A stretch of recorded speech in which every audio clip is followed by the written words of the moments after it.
No nosso exemplo, a gente importa o módulo OS.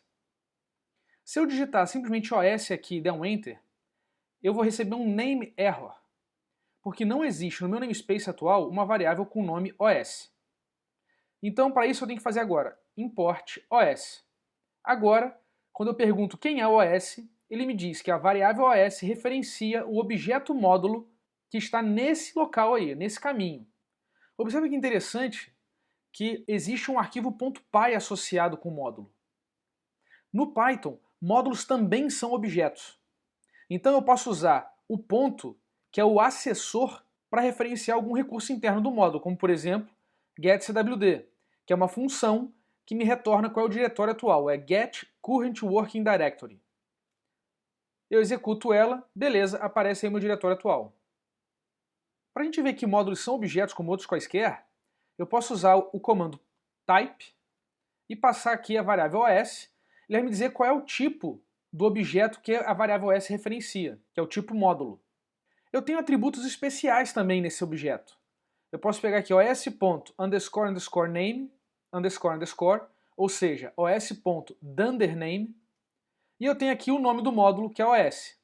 Tem também os.dunderfile, eu tenho aqui o caminho completo do arquivo que originou esse módulo.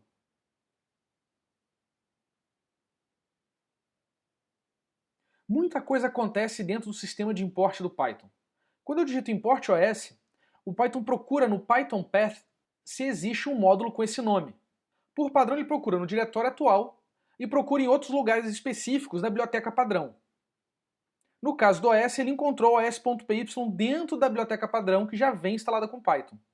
Depois que ele encontra o arquivo, ele abre o arquivo texto, processa, parseia todo o código-fonte do arquivo, gera os bytecodes e instancia um objeto módulo que referencia os bytecodes gerados. Aí você pode perguntar, pô, então importar um módulo é lento? Não necessariamente. Como é caro a gente ler arquivo texto, parsear, gerar bytecode e tudo mais, o Python cria um cache de todos os módulos que ele importa. Então, na verdade, só vai ter o trabalho de processar o código-fonte na primeira vez que o módulo foi importado. Vamos explorar um pouco mais o comando import, porque ele tem mais opções. Quando eu faço import OS, ele está buscando um módulo com o nome OS e vai, depois de instanciar esse objeto em memória, criar uma variável local chamada OS referenciando esse módulo. Mas eu posso querer importar o OS com outro nome, por exemplo. Eu posso fazer import OS as ASDF. Agora eu tenho uma variável ASDF que referencia o objeto módulo OS no meu runtime. Como no Python tudo é referência, eu posso inclusive criar uma variável xpto e dizer que ela recebe a SDF. Agora eu tenho xpto também referenciando o módulo OS. E posso acessar normalmente qualquer recurso dele, como xpto.getCwd. Quando eu faço import OS, é como se eu estivesse fazendo import um módulo OS as OS. É uma forma reduzida, mais simples de você importar. Mas é importante ter em mente que o mecanismo de import cria um objeto no runtime do Python. É o interpretador que cuida desse objeto. E no nosso namespace local, a gente só vai ter uma variável que referencia esse objeto no runtime. Então você pode ver que eu tenho aqui, três variáveis, OS, ASDF e XPTO, referenciando o mesmo objeto. Para garantir que é realmente o mesmo objeto, vamos perguntar a identidade do objeto. Então posso fazer id OS, id ASDF, id XPTO. E olha, que é exatamente o mesmo ID. Isso porque o Python é malandro, ele já sabe que ele carregou um módulo uma vez, e como importar é uma coisa cara, então ele já cacheia, e uma vez importado um módulo, em todos os lugares que eu tentar fazer um import de novo, ele simplesmente vai referenciar o objeto que já está em memória. Super prático. Outra forma de importar é, em vez de importar o módulo, eu posso importar um recurso específico do módulo, como por exemplo, from OS import getCwd.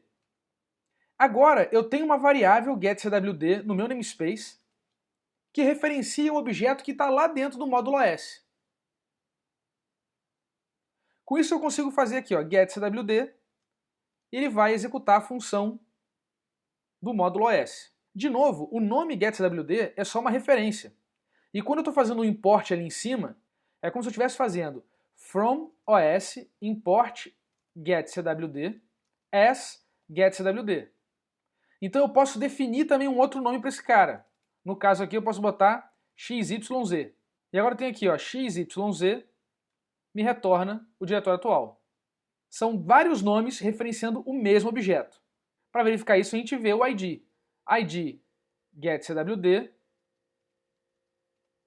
ID xyz e ID os.getCwd. E você vai ver, ó, que é exatamente o mesmo objeto. Então, eu tenho vários nomes referenciando um mesmo objeto em memória.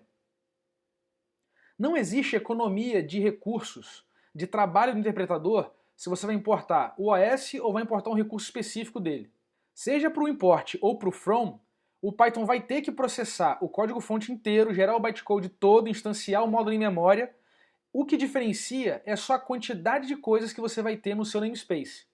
Então, se você usa muita coisa de um módulo, pode ser mais interessante importar o módulo todo, referenciar o módulo inteiro no seu namespace.